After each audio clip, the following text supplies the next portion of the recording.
लहसुन तो नहीं। किसी को होम्योपैथिक दवाई बता दो तो बोले हे राम, उसमें तो अल्कोहल होता है, उसमें तो शराब होती है, उसको तो हम हाथ भी नहीं लगा सकते।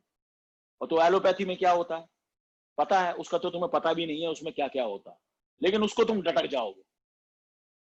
लेकिन खाने के नाम पे इतने इतने इतने इतने चिलक्तरबाजियां इकट्ठी हो जाती हैं कि वहां पर होम्योपैथी की दवाई भी नहीं खा सकते।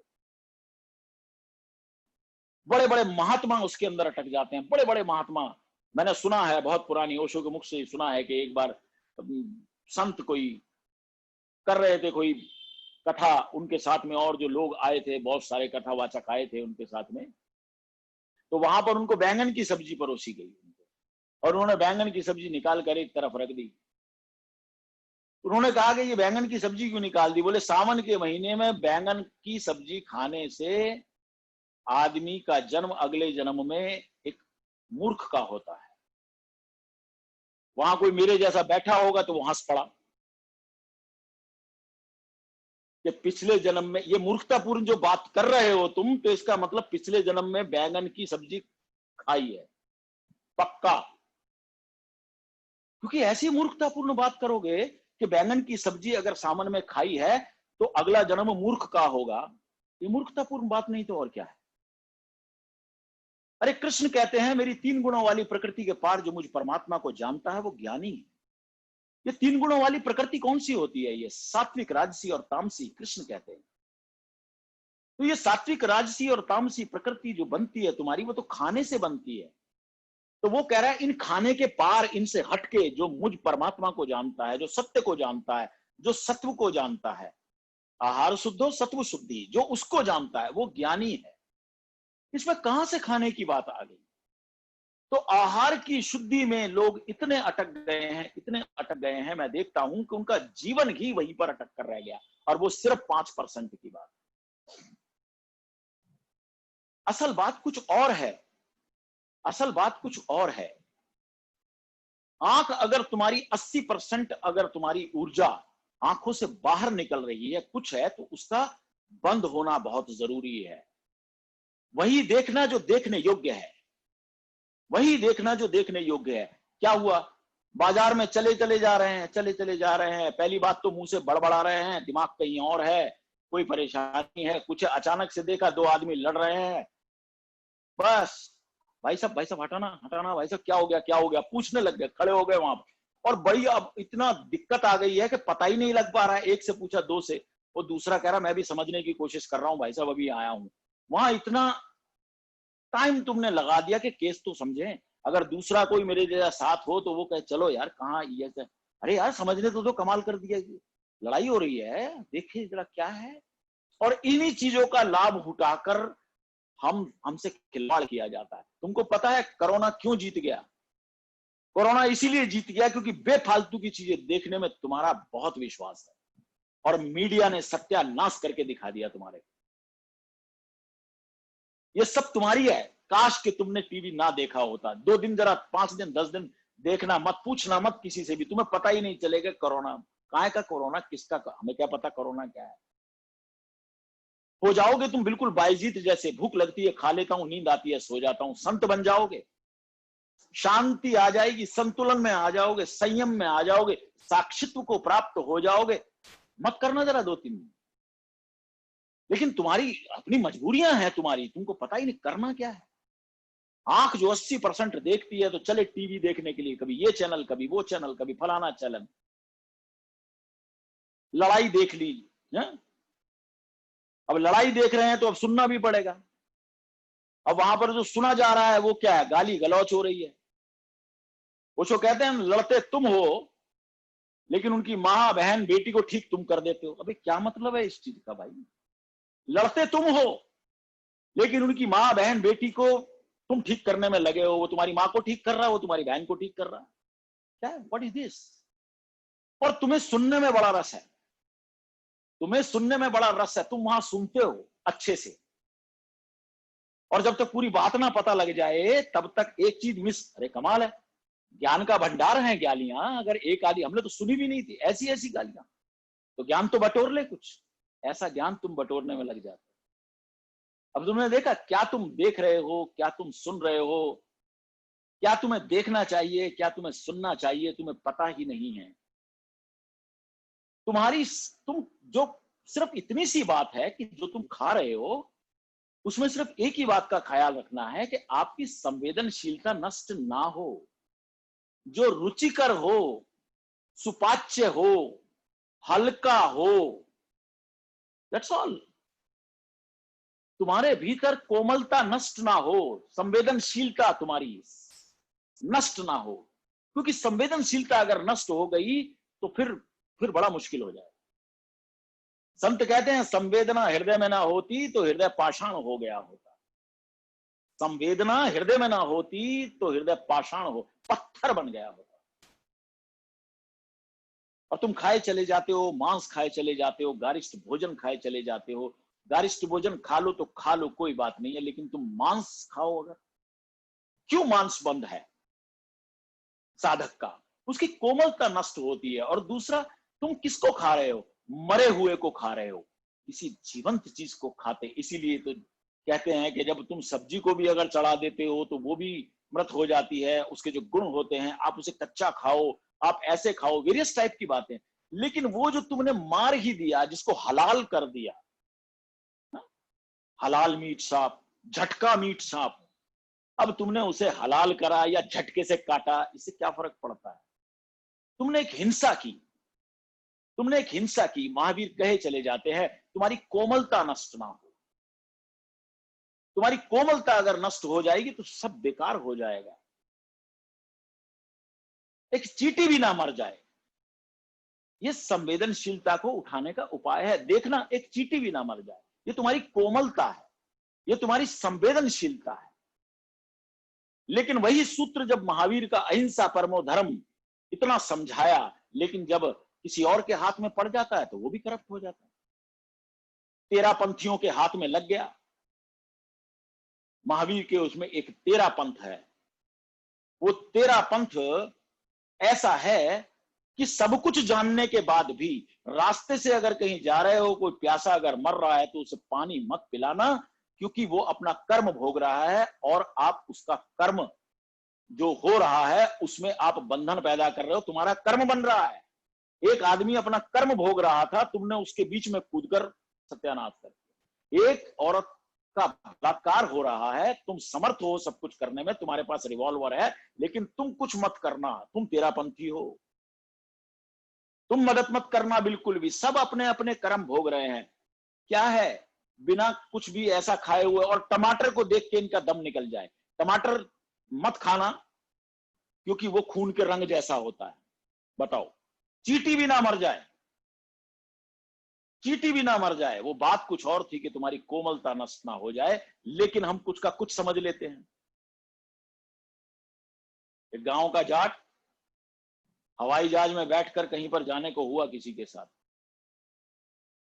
तो उसने जब देखा, और जब वो बैठ गया उसके अंदर से, उसने बाहर झांक के देखा, तो उसने देखा और अपने दोस्त से कहा, बोले भाई ठीक क्या है, हवाई जहाज में बैठ के आदमी चींटी वर्गे लगे। वो बोला, ओ भाई अभी उड़े ही तो नहीं, या चींटी है, ये उड़ा नहीं अभी। ऐसी हालत है हमारी। हमको कहा कुछ जाता है, समझते कुछ है हम। तो महावीर ने जो कहा कि एक चींटी भी ना मर जाए, वो अहिंसा परमो धर्म का बेस था। तुम्हारी कोमलता नष्ट ना हो जाए। इसलिए मांस, जब तुम किसी को जिंदा जब तुम काटते हो, हलाल या झटका, जब मीट बनाते हो और तुम उसे खाते हो, तो तुम मुर्दा को भीतर लेके जा रहे हो। और जब मुर्दा को भीतर लेके जा रहे हो और तुम्हारी यात्रा जीवंतता की, होश की यात्रा है, कैसे कर पाओगे तुम? सिर्फ इतनी सी बात को पकड़कर अगर तुम चलोगे तो तुम्हारा तुम्हारा जो खाने की इंद्रिय की बात है वो पूरी हो गई। रुचिकर हो, सुपाच्य हो, खाने के बाद एनर्जी आए। देखो कितने लोग कहते हैं, अरे भाई खाना खाया अब तो नींद आ रही है। ज्यादा खाया होगा तुमने, सोच समझ के नहीं खाया होगा। थोड़ी सी प्रज्ञा का इस्तेमाल करते कि अगर तुम्हें नहीं सोना था तो छोले भटूरे खा के उस पर दही की लस्सी क्यों पी ली? अब इसमें तो नींद किसको, तुमको आएगी कि मुझको? गारिष्ठ भोजन तुम कर रहे हो। ऐसे ही तो लोग करते हैं जिसकी वजह से बीमार होते हैं, कि पहले मैकडोनल्ड्स में खाते हैं पूरा तला फला फास्ट फूड खाते हैं और फिर उसके ऊपर से कोक का ले लेते हैं पैकेज। हमारे यहाँ चाय पकौड़े बोला जाता है, चाय पकौड़े। अरे भाई पकौड़े खा लो तो चाय पी लो, नीचे उतारेगी। कुछ तो समझ का इस्तेमाल किया होता। बस इतना ही इस्तेमाल करना होता है कि आप अपने खाने पीने में इतना इस्तेमाल करें तो एक इंद्रिय की बात पूरी हो जाती है, जो कि मैंने कहा कि 5% है। 80% मैंने कहा कि आपकी आंख जो देखती है बाहर, उससे जो आहार ले रहे हैं आप, उसकी शुद्धि करनी है। क्या देखना है क्या नहीं देखना है, चॉइस इज योर्स। मैंने बताया कहीं पर लड़ाई होती है तो तुम रुक सकते हो, देख सकते हो, कहीं गाली गलौच हो रही है, कहीं पर कुछ हो रही है, कहीं पर बहस हो रही है, कहीं पर। लेकिन मजे की बात यह है कि हम तो आदमी ही बिल्कुल अलग है। हमको तो रस आता है निंदा में। एक शब्द है निंदा रस, हम रस लेते हैं निंदा करने में। और कैसे कैसे आदमी हैं हम कि किसी आदमी की तारीफ करो 2 घंटे किसी के सामने, करके देख लेना। मेरे पास तो बहुत सबूत है। एक आदमी की सब बहुत सारी तारीफ करना और 2 घंटे करना, कोई नहीं सुनेगा। लेकिन वहीं पर शुरू करना कि थोड़ी उसमें कमियां भी हैं, उसमें ये कमी है, उसमें वो कमी है, बस 2 तुम्हें बोलने की जरूरत है, उसके बाद 50 तो वो गिनाएगा तुम्हें सामने वाला। अभी तक नहीं बोला था, अभी तक नहीं बोला था, लेकिन अब बोलेगा। बोले हम तो पहले ही कह रहे थे आदमी सही नहीं है।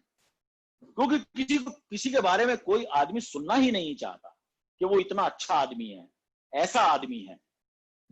तो ये जो निंदा रस है, चुगली चट्टा, क्या क्या क्या क्या नाम, मैं तो सुन के बड़ा, मेरा बेटा है वो बड़ा हैरान होता है। उससे कोई बात बोलो, बोले चुगली चट्टा, बोले दोबारा बोलना, चुगली चट्टा क्या है ये। अब उसको समझाओ चुगली चट्टा, बोले शब्द बढ़िया है, गहरी बात है। क्योंकि नाम ही नहीं सुने होते बच्चों ने, लेकिन हमारे पास ऐसे ऐसे नाम है, इसकी चुगली, इसका चट्टा, इसकी निंदा, इसका फलाना, इसका। अरे तुमने सुना है, अरे तुमने सुना है, ये कानों में जो ये जो निंदा रस जो जा रहा है तुम्हारा, काश के तुमने इसकी जगह कोई कोई श्लोक सुना होता, कोई ऐसा संगीत सुना होता।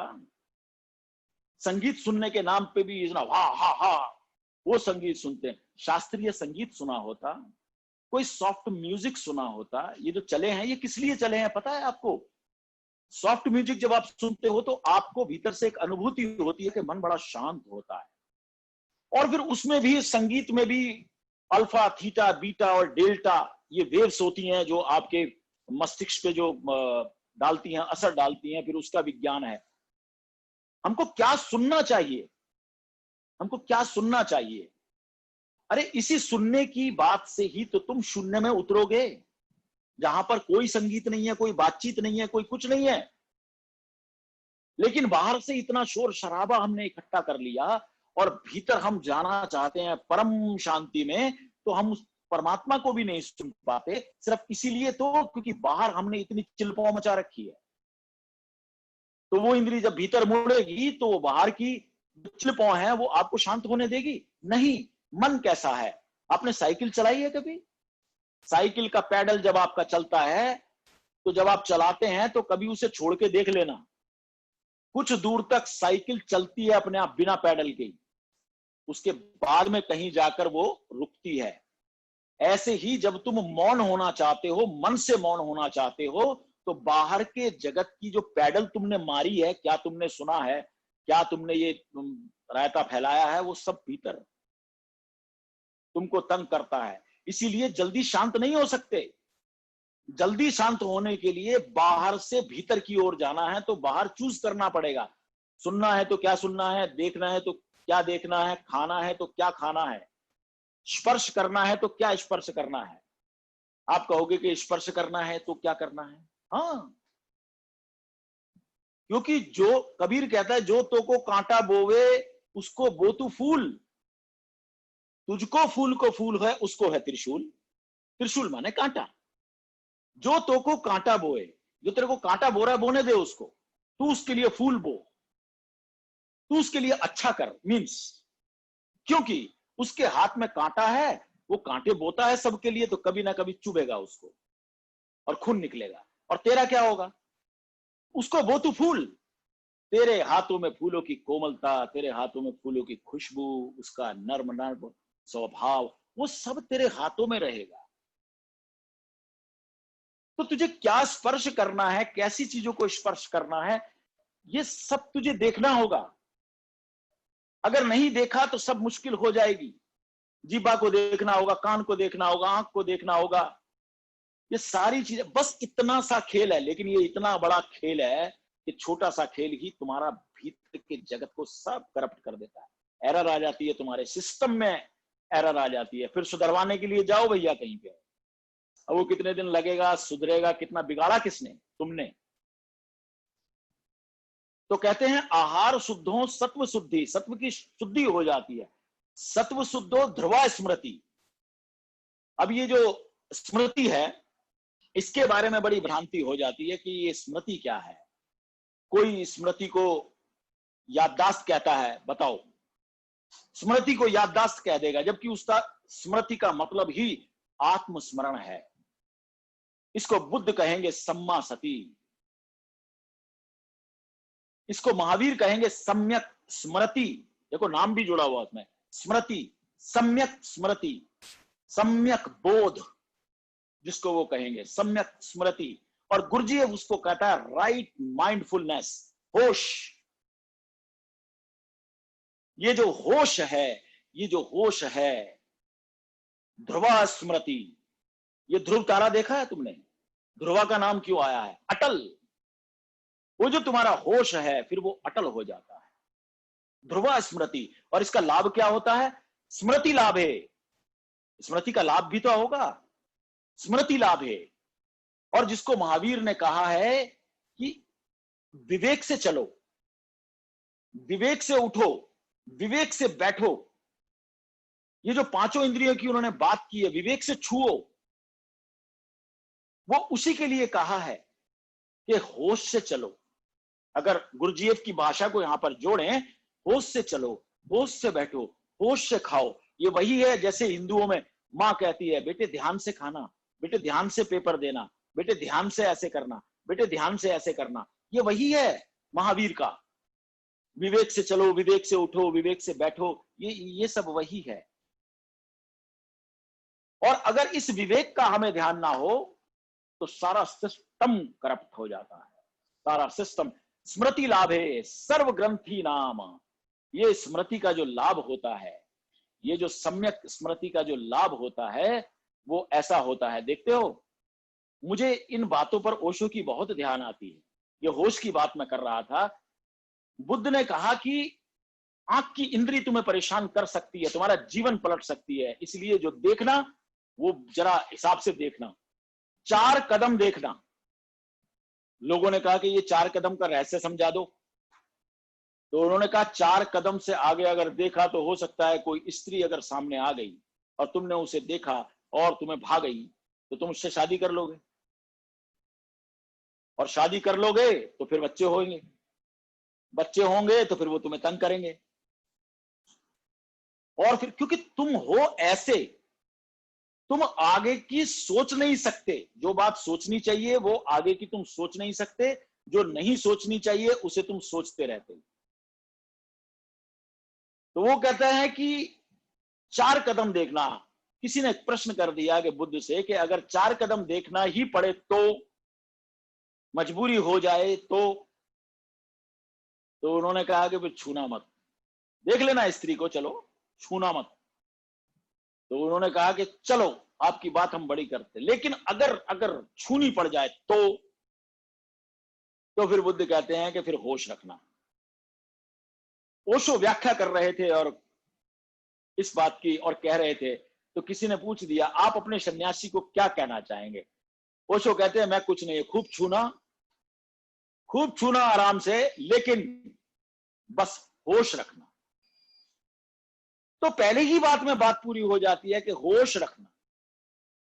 तो प्यारे मित्रों, ये जो स्मृति लाभ है सर्व ग्रंथि नाम विप्रमोक्ष की बात है कि ये जो हमारी ध्रुवा स्मृति हो जाती है, इस स्मृति का जो लाभ होता है, इस होश का जो लाभ होता है हमें, उस होश का जो लाभ होता है उससे हमारे भीतर की सारी ग्रंथियां, सारी गांठें सब खुल जाती। हमारे मन में गांठ अगर पड़ जाए तो फिर रिश्ते हो या डोरी, लाख करें कोशिश खुलने में, वक्त तो लगता है। फिर लगाओ वक्त। गांठ तो लगा ली तुमने, रिश्तों में गांठ लगा ली। अरे शरीर की गांठ तो, गांठ अगर पड़ जाए तो फिर रिश्ते हो या डोरी, जैसे एक डोरी में गांठ लग जाती है। शरीर की तो बात ही नहीं थी, क्यों? क्योंकि जिस्म की बात नहीं थी, उनके दिल तक जाना था, बात कुछ और हो रही थी। तो मन में